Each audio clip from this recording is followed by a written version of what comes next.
Hey, Molly. Are you there? I was just curious if you saw the condo photos that I sent you earlier. The view is from so high up. I was just so excited that I had to show everyone my new view. And it has a huge living room and even a concierge. I knew that getting with a CFO would be a good idea. Having a rich husband is great. No, actually, I didn't look at the photo and I don't appreciate all your bragging. So please just leave me alone, all right? You know, if you don't want to talk to me, you could always just block me. But the fact that you haven't until now means that you secretly want to hear about how amazing my life is. Yeah, that's really not what's going on here at all. And I haven't blocked you because you're my sister. I only haven't blocked you for that reason and that alone. You always have the same old lame excuses. Do you know that? If you really loved George, then you'd have blocked me by now. Or do you think that you'll somehow be able to take him back from me? Because I can tell you right now that that's not going to happen. George doesn't have even an ounce of feelings left for you, so there. Oh boy, here we go again. I'm just saying that it's clear you can't let him go. Or the fact that I was able to steal him from you. But it's your fault for not keeping your eyes on that rich man of yours. And to think that you two had been dating for 5 years before I was finally able to make him all mine. I knew that you two were even thinking about marriage, but I guess I put an end to all of that right away, didn't I? So why don't you just accept that I've won and just leave us to be in peace already? You're the one who messaged me in the first place, and I don't want George back at all, thank you very much. Why can't you just accept that I have a lot of complicated feelings about all of this? I mean, you're my sister, but I wish that you would quit rubbing this in my face all the time. Oh, man. You really are just such a crybaby. Do you know that? You think your crocodile tears are going to change anything? If anything, it just makes me think of you as all the more pathetic. That's exactly what I'm talking about. You don't have to be like that to me. Yeah. You can say whatever you want, but all I hear is a little loser asking for her boyfriend back. It's not cute, though, and you won't be getting George back. I'm not trying to get pity from you, or get George back. How many times am I going to have to say that? Yes, we were talking about getting married, but we're apart now, and I don't think about it. And besides, he was the one in get with you, so why would I want to marry a man like that now? There you go, making up all those lame little excuses again. It really is just sad, you know? But maybe he left you because you're such a crybaby? And for that, I'm going to have you in the very back at mine and George's wedding. Wait, what? What wedding? What are you talking about? Oh, didn't you hear? We're going to be getting married this year. He told me that he can't wait any longer and wants to do it right away. You have got to be kidding me. I was shocked when you two moved in together, but now you're telling me that you're getting married too? Well, duh. I mean, George is already 30 years old. And I guess that his dad had a long talk with him about taking responsibility. Not to mention he has a lot to think about with work. So we figured the easiest thing to do would just be to marry each other as soon as possible. Oh, I see. Well, no, I hadn't heard any of that at all. Oh, don't worry. You'll be getting an invitation when we have more details figured out. But just remember that you're going to be kept to the very back of the whole affair. I can't wait to see your crying face at the very end of the walkway. Yours is going to be the last that we see before we drive off into the sunset together.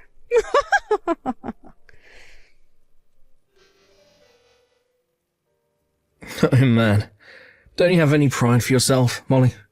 If you really want to get back together with me, you should just talk to me about it directly. What in the world are you talking about, George? I mean that I saw you just now in the office. You came to my dad to try and make him get back together with you, right? Have to say that I'm pretty shocked. I didn't realize that you wanted me so badly. I'm a bit of a bad boy, if you hadn't noticed. Literally, what in the world are you talking about? Have you hit your head or something like that? I don't want anything to do with you ever again, and your dad called me here to talk to him about something else. And just why would my dad want to talk to my ex-girlfriend, He doesn't associate with bottom feeders like you. He's too busy. He was suspicious about why we broke up after 5 years just for you to end up with my sister. And he was surprised to hear about you and my sister getting married, so he called me to discuss that. Oh, yeah, that does sound like him, I guess. He just can't learn how to mind his own business. But who cares who I date? It's my choice. He needs to learn to butt out and let me live my life. I think it's that your dad is worried about you and wants to make sure that you're making good choices. Yeah, I'm sure that's the excuse he gave you for his actions. But it's so obvious that you came to the office today to try and beg for me to get back together with you. Your obsession with me is really just getting sad at this point, Molly. I think the only person who thinks anyone is sad here is your dad about you. In fact, he apologized for your actions to me today. He apologized for what you did, and then he gave me a rather thick envelope. Oh, I get what's going on now. You were blackmailing my dad about what I did so that you could get a big payout. Is that it? You have got to be kidding me. Do you really think that's what's going on? You know that we weren't even engaged yet, right? Oh, but I get why you'd be mad about wasting 5 years of your 20s with me. I would want to pay out too if I was a poor little nobody like you. But man, it really is sad when you get caught red-handed taking money like that, isn't it? You really have no idea about anything that happened between your dad and I. But yes, if you really must know, he did give me some money. There you go. I called it. I guess at least there was a silver lining to getting dumped by me after all. I hope you think of me when you spend that money. Again, you have no idea at all what you're talking about, and the only person I feel any gratitude towards is your father. I know that you and my sister are getting married, but I wouldn't do anything more to upset your dad. He really is getting on his last straw with you. Ah, well, thank you so much for your concern, but I think I'm going to keep on living my life however I want. Especially if that means avoiding marrying an old hag.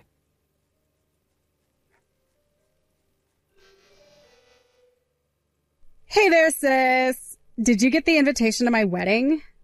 I bet that you were pretty surprised, weren't you? Did you look at where we were going to be having it? It's a pretty amazing place. Oh, yes. I saw the venue. It sounds like a pretty amazing place. Even the invitation was all shiny. And haven't a bunch of celebrities gotten married there too? This must be costing a lot, no? Well, that's what happens when you marry a CFO! Did you really think we were going to have some tiny wedding? And the catering is being done by one of the best places in the city, too. We've even got a Michelin chef to create the menu for us. Wow. So much money, all to spend it all on just one day of celebration. Well, this day is going to be one of the most important in my entire life. I'm going to be the star of the show, and everyone is going to see how bright I'll shine. Ooh, maybe some celebrities will even show up to help me celebrate it. Just thinking about it makes me so excited. I get being happy about your wedding, but do you have any idea how much it's going to cost? I mean, I know that George is rich, but even he doesn't have limitless wealth.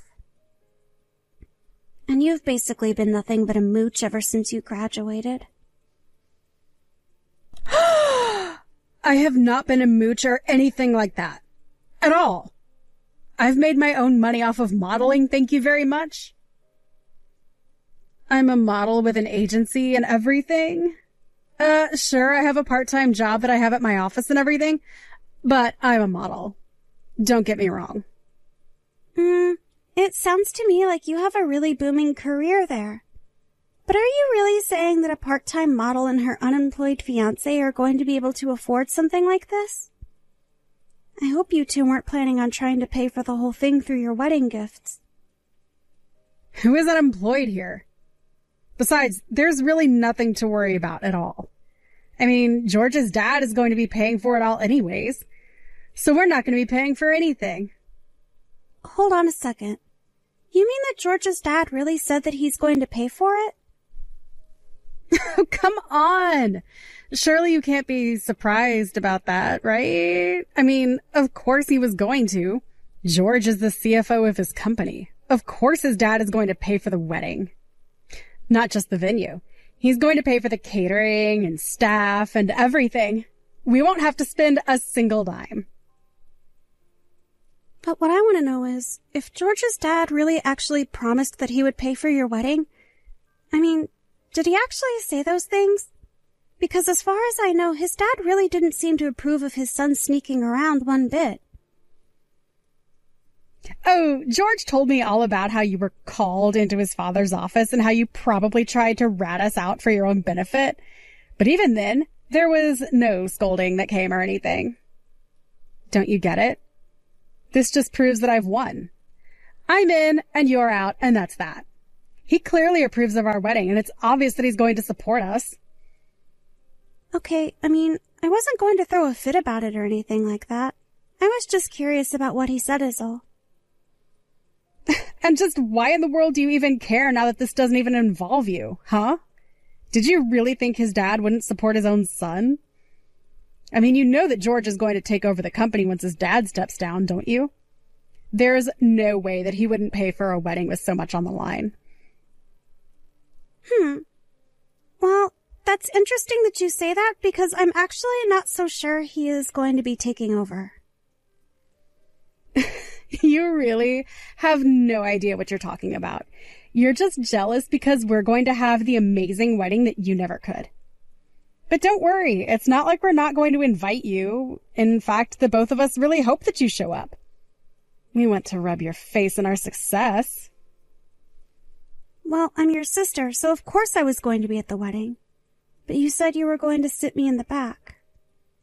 So I'm still wondering if you even have a seat actually saved for me at this point. Oh, come on. That doesn't mean you're going to miss the wedding, though, right? You have to be there to sit in the back and look all sad for us. And you have to make sure to bring us a big wedding gift. We won't be accepting anything less than about 10 grand. Hold on a second. You're not really asking your guest to be giving you $10,000 as a gift, are you? Oh, come on. This is going to be the wedding of a lifetime. Did you really think the ticket to get in was going to be cheap? Besides, don't you want to come and see your one and only little sister getting married? This is never going to happen again. Surely money's no object for you to be there for me, right? What in the world are you talking about? How can you seriously be asking for that? That's just absurd. But you're missing some of the perks that you get of sitting in the front row. That means that when you walk through the door, you've already found your seat. Honestly, in a lot of ways, you're getting the VIP treatment. Don't you see that? I have no idea who in their right mind would pay $10,000 for entrance into any kind of wedding. But I'm certainly not going to be shelling out that sort of cash to go see some failed model get hitched. Excuse me. What did you just say? What's the matter with you? Fine then. Since you and I are sisters, you'll only have to bring $1,000. How does that sound? Now that I've given you such a huge discount, you have to show up at the wedding, right? You really are just completely out of line right now. And just why should I have to show up there anyways? Oh, come on. You're not actually going to miss this, right? One of the whole reasons I want to get married is just that I can see the disappointment on your face. Surely $1,000 shouldn't be too much for you, right? After all the strings that I'm pulling and the role that I'm giving you? Let's get something straight here. You do know that George has been disinherited, right? Wait, what? What do you mean by that? I don't understand. I mean that's why I've been wondering if you're really going to be able to pull off having such a huge wedding. That's why I said it'll be a wedding for a wannabe model and her unemployed husband. And I really don't know about bringing $1,000 just for that. Wait a second. I don't understand. What is this? What are you talking about? What do you mean he's been disinherited? So I guess you still haven't heard the news then, right? But I think you should go and ask George or his dad as soon as you can. And you should also go and find out just who is going to be paying for that wedding. You might just be able to save yourself. Or your wedding if you try and act fast. What the heck is going on here? Why in the world did you tell Tina that I had been disinherited? What's the matter with you? That things were going so well, and I finally thought that we were going to have some smooth sailing, and then you have to come along and blow everything up. Oh, I'm sorry. Did I ruin your plan to defraud my sister through her marriage to you? It's not my fault that your dad chose to do what he did. Besides, I know that it's not just that. He's cutting you off everywhere. I know that he took your fancy black card, and I bet that isn't going to be giving you a dime for your wedding. But I still just wonder what you've been telling Tina in the midst of all of this. And just how did you think it was going to be smooth sailing? I mean, what did you think was going to happen once you two are married and she finds out that you're out of a job? Shut up. I don't need you critiquing my plan. It was all going to work in the end, okay? Or at least everything was going to be just fine until you had to go and ruin it. Look, I thought I had done such a good job of hiding from Tina that my dad had cut me off, and when she found out, she flew into a huge panic.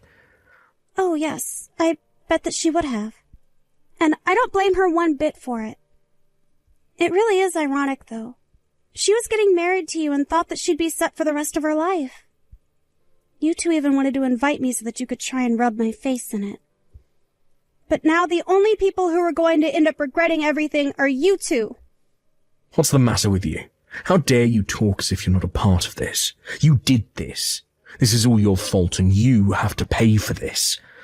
Look, I have no idea what you told my dad or what he told you, but I just know that you had a part in all of this.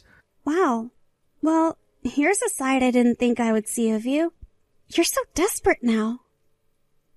But I'm sure that you already know all of what I told your dad. I already told you exactly what I did, of course.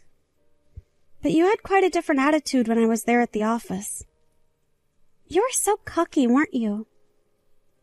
But, well, I mean, I thought you had come back to my dad's office to beg for him to make me get back together with you.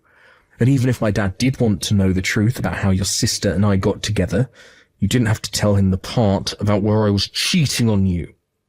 But don't you realize the problems that you've made for us? I was so shocked when the day after I saw you at the office, my dad called me into his and told me the horrible news. There you go, like a child crying because you didn't get a toy that you wanted. You thought you knew exactly what was going on, but you don't know anything. Shut up. You don't know anything. I'm not crying. This isn't how things were supposed to go. I'd never seen my dad so mad at me before. Look, he's always given me whatever I want, and now I'm going to get nothing for the rest of my life. This can't be happening to me. I can't believe that you've gotten this far in life and you still act like such a petulant, spoiled child. It really is just pathetic. What did you say? You can't talk to me like that. It's not fair. Of course your dad spoiled you. You were his one and only son. I mean, I know all about how your mom died when you were young. So obviously your dad was putting all his hopes into you. I'm not shocked at all that he is upset with you. You don't know anything about me or my dad, so don't pretend like you do. You know, when your dad called me into the office to talk about you and my sister, he was so crushed. He just had no idea how he could have ended up raising such a scummy son. He even said that. I could hear his voice choking up and how disappointed he was in you.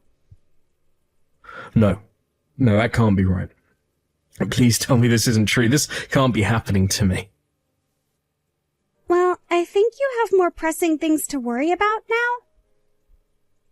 Like, how are you going to afford this huge extravagant wedding that Tina kept going on and on about?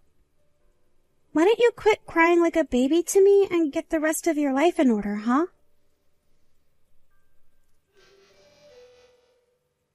After that, Tina messaged me crying about how overnight their wedding budget had been literally decimated. She realized that she was never going to get the huge wedding she'd been bragging about. But Tina was freaking out about the wedding and wondering about how she was going to get out of her relationship with George before it was too late. She missed her chance to act.